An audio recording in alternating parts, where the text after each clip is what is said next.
Shoot చేశారు కదా ప్రజలు. ఇంకా మళ్ళీ మీరు ఇంకా ఈ ప్రజలు ఇంకేదో పక్కదా పట్టించాలని చూస్తే ఇదేంటి, ఇది ఎక్కడ ఇది? గాదా వెంకటేశ్వర గారు నమస్తే, బ్రేక్ఫాస్ట్ న్యూస్ కి స్వాగతం. జనసేనతో కూడా మాట్లాడి మీకు ఛాన్స్ ఇస్తాను. ఏంటి అసలు నిన్న డిప్యూటీ సీఎం గారు కూడా రివ్యూస్ చేస్తే సింగిల్ డిజిట్ నెంబర్లతో ఖజానాలో కార్పొరేషన్లో డబ్బులు ఉన్నట్టు బయటపడుతున్నాయి. 1000 కోట్లు గాన్, 1800, 2000 ఇలా కనపడుతున్నాయి ఫిగర్లు. మిగిలిన 5 కోట్లు, 6 కోట్లు, 7 కోట్లు సింగిల్ డిజిట్లు బయటపడుతున్నాయి. రికవరీ చేస్తారా లేదంటే ఎలా వెళ్తారు? అసలు ఇవన్నీ చూస్తుంటే మీకేమనిపిస్తుంది? గవర్నెన్స్లో భాగం మీరు.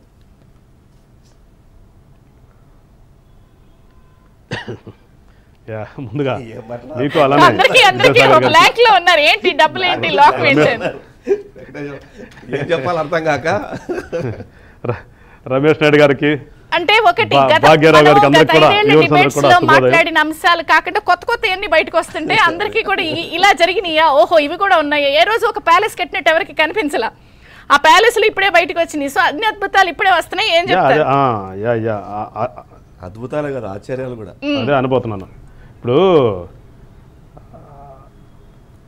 రోజు కెమెరాలు బుధాన్ని పెట్టుకుని తిరిగే మీడియా అంతా కూడా ఎటుపోయిందో తెలియదు కదా. నిన్నటి వరకు మీరు చెప్పినట్టు ఒక్క ప్యాలెస్ కూడా చూపించలేదు ఎవరికి. అదే కనిపించలేదు, చూపించలేకపోయాం. రెండూ ఉన్నాయి. భయంతోనేమో కొంతవరకు జర్నలిస్టులు కూడా పాపం తెలిసిన వాళ్ళు కూడా ఫోటో తీసిన వాళ్ళు కూడా ఆ ఫోటోని అట్లాగే మడిచి జేబులో పెట్టుకున్నారు తప్పితే బాహ్య ప్రపంచానికి చూసే ధైర్యం చేయలేకపోయారు. ఎందుకంటే ఉన్న పరిస్థితి ఎవరిని తప్పడతాం కదా ఇక్కడ. ఇప్పుడు మాలాంటి వాళ్ళు ఉన్నాం. మేము మొదట్లో జీవో ఇచ్చినప్పుడు గొడవ చేసాం రోడ్డు మీదకి వచ్చి. ఎట్లా చేసుకుంటారు ఏంటంటే వీళ్ళు ప్రెసిడెంట్ చూపించారు, పాత జీవోలు పాత ప్రభుత్వాలు ఇచ్చుకున్న ఇవన్నీ చూపించారు. సరే ఏదన్నా గాను అది ఒక ప్రాసెస్ కాబట్టి సరే వాడు తప్పు చేశాడు మీరు తప్పు చేయకూడదా అని కూడా వాదించాము, చేశాము, వచ్చాం. కానీ పాపం ఆయన ఎక్కడా కూడా ఒక ప్రభుత్వంలో బిల్డింగ్ కానీ ఎక్కడన్నా గుంట పడితే ఒక రోడ్డును కానీ వేయలేనటువంటి ఆ గొప్ప నాయకుడు, ప్రజానాయకుడు పరదాలు అడ్డం పెట్టేసేసి 26 జిల్లాలకు కానీ దాదాపు 21 జిల్లాల్లో అంత పెద్ద ప్యాలెస్లు కట్టేసాడు అనేది ఇవాళ ప్రజలకు అర్థమవుతుంది. ఈ విషయం కొంచెం ముందు ఎలక్షన్ ముందు కనుక ప్రజలకు అర్థమై ఉంటే వీళ్ళు ఏదో చెప్తున్నారు కదా మాకు ఇప్పుడు 40% ఓటింగ్ వచ్చింది, మాకేం తక్కువ రాలేదని చెప్తున్నారు చూడండి.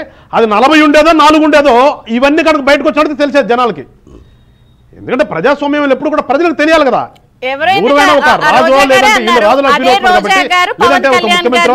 జగన్ అన్న చిటికిన వేల మీద వెంట్రుకు కూడా పేకలేరని అన్నారు. ఇప్పుడు ఆయన కార్పొరేషన్ లో బయట తీసి రివ్యూ చేస్తుంటే బయటపడుతున్నాయి ఇవన్నీ.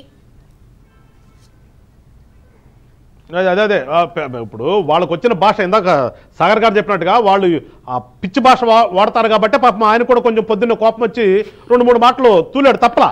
ఎందుకంటే అవతలాడు గాంధీ గారి సిద్ధాంతంలో ఇక్కడ లేం కదా, గాంధీ గారి సిద్ధాంతం లేం కాబట్టి ఆ భాష వచ్చేస్తుంది మాకు కూడా. ఎందుకంటే కొంచెం మేము కూడా ఉప్పు కారం తింటున్నాం కదా, మరి ఆయన ఏంటంటే మాకు తెలియదు కానీ మేము కూడా తిన్నాం కాబట్టి వస్తుంది.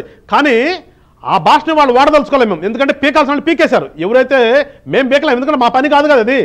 పవన్ కళ్యాణ్ గారు అనే వ్యక్తి రాష్ట్రంలో జరుగుతున్న దుర్మార్గాన్ని ప్రజలకు చెప్తానికి వచ్చాం మేము. లేదండి మీరు చేసేది ఇది కాదురా ప్రజాస్వామ్యం, ఇది కాదురా ఇది ప్రజాస్వామ్యం చెప్పడానికి వచ్చాం. కానీ వీళ్ళ ఎంట్రుకలు లేదంటే ఇంకోటి వీళ్ళని పీకటానికో లేదంటే వీళ్ళ తల దూటానికో మేము రాలా. దువ్వేవాడు దూతాడు, పీకేవాడు పీకుతాడు, ఆ పని అయిపోయింది అది. సో నేను అనేది ఏంటంటే ఇవన్నీ కనుక ఈ ఎలక్షన్ ముందు 2 రోజుల ముందు తెలిసినా కానీ వీళ్ళకి 40 వచ్చేదో 4 వచ్చేదో చూపించేవాళ్ళు జనం. సో ఇవాళ మేము మా నాయకుడు ఏం చెప్పాడు, ఈయనకిలాగా నేనేదో